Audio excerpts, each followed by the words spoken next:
അസ്സലാമു അലൈക്കും വറഹ്മത്തുള്ളാഹി വബറകാതുഹു. ഇന്നത്തെ വീഡിയോ നിങ്ങൾ ഉദ്ദേശിക്കുന്ന ഒരു വ്യക്തി നിങ്ങളെ നല്ലോണം സ്നേഹിക്കാനും നിങ്ങൾ ഇഷ്ടപ്പെടുന്ന രീതിയിൽ നിങ്ങളെ കെയർ ചെയ്യാനും സഹായിക്കുന്ന വളരെ ശക്തിയുള്ള അസ്മാഉൽ ഹുസ്നയിലെ ഒരു ദിക്റിനെ കുറിച്ചാണ് ഇന്നത്തെ വീഡിയോ. ഈ ദിക്റിന് ഹലാലായ കാര്യത്തിന് വേണ്ടിയിട്ട് മാത്രം ഇത് ഉപയോഗിക്കട്ടോ. ആരും ദുരുപയോഗം ചെയ്യരുത് ട്ടോ. ഭർത്താവ് തന്നെ സ്നേഹിക്കാനും ഭാര്യയ്ക്ക് തന്നോട് സ്നേഹം ഉണ്ടാവാനും മാതാപിതാക്കൾക്ക് സ്നേഹം ഉണ്ടാവാനും മക്കൾക്ക് തമ്മിൽ സ്നേഹം ഉണ്ടാവാനും നാത്തുമാർ അമ്മായിമ്മമാർ ഇവർക്കൊക്കെ തന്നോട് സ്നേഹം ഉണ്ടാവാനേ അങ്ങനെ നല്ല കാര്യത്തിന് ഹലാലായിട്ടുള്ള കാര്യങ്ങൾക്ക് മാത്രം ഈ ദിക്ർ ഉപയോഗിക്കപ്പെടുത്തട്ടോ. ഒരു ചെറിയൊരു അനുഭവം എൻ്റെ തന്നെ പറയട്ടോ. എൻ്റെ മാതാപിതാക്കളെ ചെറുപ്പം മുതലേ കാണാതെ വളർന്നൊരു വ്യക്തിയാണ് ഞാൻ. അവർ ജീവിച്ചിരിപ്പുണ്ട്. അവരെ സ്നേഹം അനുഭവിക്കാൻ പറ്റാത്തൊരു വ്യക്തിയാണ് ട്ടോ. പഠിച്ചവനോട് ഒരു യത്തീംഖാനയിലാട്ടോ നിന്ന് പഠിച്ചതൊക്കെ ഞാൻ. പഠിച്ചവനോട് കരഞ്ഞു പ്രാർത്ഥിക്കാത്ത ദിവസമില്ല. തഹജ്ജുദ് നിസ്കരിക്കും. പ്രാർത്ഥന നമ്മൾ പഠിച്ചവനോട് കരഞ്ഞ് പ്രാർത്ഥിച്ച് അവരടുത്ത് എത്തിപ്പെട്ടു. പക്ഷെ സ്നേഹം ഇതുവരെ കിട്ടിയിട്ടില്ല കേട്ടോ. പക്ഷെ ഈ ദുആ നിലനിർത്തിക്കൊണ്ട് ഇപ്പോൾ ഉമ്മാൻ്റെ സ്നേഹം മാഷാ അല്ലാഹ് കിട്ടുന്നുണ്ട് കേട്ടോ. ഉപ്പ പിന്നെ അത് ഇൻഷാ അല്ലാഹ് അത് റെഡിയാവും ട്ടോ. ഈ ദിക്ർ ഞാനേ മുന്നോട്ട് തന്നെ ചൊല്ലിക്കൊണ്ടിരിക്കുകയാണ്. നിങ്ങൾക്കും ഇൻഷാ അല്ലാഹ് ഫലം ഉറപ്പാട്ടോ. അതും ദുരുപയോഗം ചെയ്യരുത് ട്ടോ ആരും. അന്യ സ്ത്രീകൾ, അന്യ പുരുഷന്മാർ, ബന്ധമുള്ള സ്ത്രീകൾ, പുരുഷന്മാര് അതിൽ നിന്നൊക്കെ മാറി നിന്ന് അവർ അവരുടെ ഭർത്താവിനെയും ഭാര്യയെയും സ്നേഹിക്കാനും ഈ ദിക്ർ മതിട്ടോ ഇൻഷാ അല്ലാഹ്.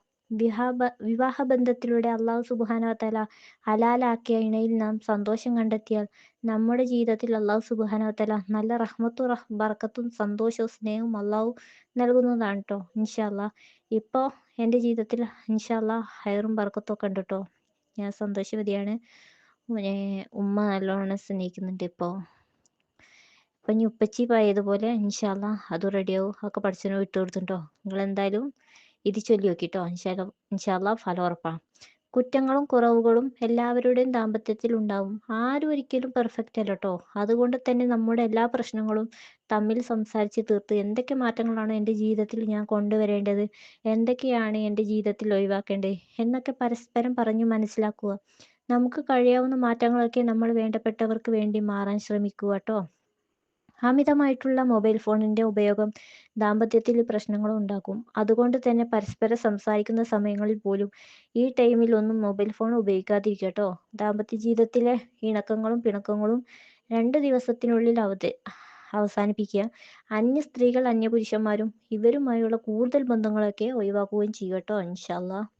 എൻ്റെ ലൈഫിൽ ഞാൻ 2-3 കാര്യങ്ങൾ പറഞ്ഞത് എന്താണെന്ന് വെച്ചാൽ നിങ്ങളെ പ്രയാസങ്ങളും ബുദ്ധിമുട്ടുകളൊക്കെ മാറാനും പിന്നെ നിങ്ങളെ ഭാര്യ ഭർത്താക്കന്മാരോട് എന്തെങ്കിലും പ്രശ്നങ്ങളൊക്കെ ഉണ്ടെങ്കിൽ സ്നേഹം ഉണ്ടാവാനും എനിക്കറിയുന്നൊരു അറിവ് നിങ്ങളായിട്ട് ഷെയർ ചെയ്യാം ട്ടോ. ഇത് ദാമ്പത്യ ജീവിതത്തിൽ വിള്ളലുണ്ടാക്കുന്ന ഒന്നാണ്. നമുക്കറിയാലോ മൊബൈൽ ഫോണ്.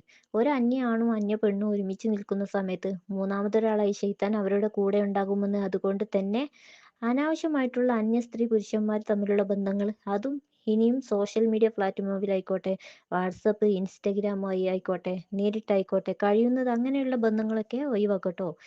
ആവശ്യത്തിനുള്ള ബന്ധങ്ങൾ മാത്രം നാം സൂക്ഷിക്കുക. ഈ കാര്യങ്ങൾ ശ്രദ്ധിച്ചാൽ തന്നെ നമ്മുടെ ദാമ്പത്യ ജീവിതത്തിൽ കുറേയൊക്കെ പ്രശ്നങ്ങളായിട്ട് മാറും. ഇനി അള്ളാഹുവിന്റെ പരിശുദ്ധ നാമമുണ്ട്. ഈ നാമം ഞാൻ പറയുന്ന രീതിയിൽ നിങ്ങൾ ചൊല്ലി അള്ളാഹുവിനോട് ദുആ ചെയ്താൽ നിങ്ങളുടെ ഭർത്താവോ നിങ്ങളുടെ ഭാര്യ നിങ്ങളെ നല്ലവണ്ണം സ്നേഹിക്കും. മാതാപിതാക്കളായിക്കോട്ടെ. എനിക്കിത് ചൊല്ലിയിട്ടോ ഫലം കിട്ടിയത്. എൻ്റെ ഉമ്മ എൻ്റെ അടുത്ത് വന്നു. എൻ്റെ അമ്മ എന്നെ കൂട്ടിക്കൊണ്ടുവന്നു. ഉമ്മാൻ്റെ സ്നേഹം കിട്ടുന്നുണ്ട് ട്ടോ. ചെറുപ്പം തൊട്ട് കുറേ ഇപ്പം ഒരു 2-3 മാസമായിട്ടോ കിട്ടൽ തുടങ്ങിയിട്ട്. ഇൻഷാ അല്ലാഹ് അത് മുന്നോട്ട് പോട്ടെ. അള്ളാഹു അതിന് തൗഫീക്ക് നൽകുമാറാകട്ടെ ട്ടോ. പിന്നെ ഈ ദിക്ർ എങ്ങനെ ചൊല്ലേണ്ടതെന്ന് ഞാൻ പറയാട്ടോ. ആദ്യം ബിസ്മി ചൊല്ലുക. ബിസ്മില്ലാഹി റഹ്മാനി റഹീം 11 പ്രാവശ്യം. എന്നിട്ട് യാ വലിയ് യാ അല്ലാ, യാ വലിയ് യാ അല്ലാ. ഇതിന്റെ അർത്ഥം സർവരക്ഷിതാധികാരിയെ എന്ന് അർത്ഥമുള്ള ഈ നാമം യാ വലിയ് യാ അല്ലാ. ഈ നാമം 313 തവണ ചൊല്ലിയിട്ട് അള്ളാഹുവിനെ ദുആ ചെയ്യുക. നിങ്ങൾക്ക് ആരുടെ സ്നേഹമാണോ ആഗ്രഹിക്കുന്നത് അവർ നിങ്ങളെയും സ്നേഹിക്കുന്നതാണ് ഇൻഷാ അല്ലാ.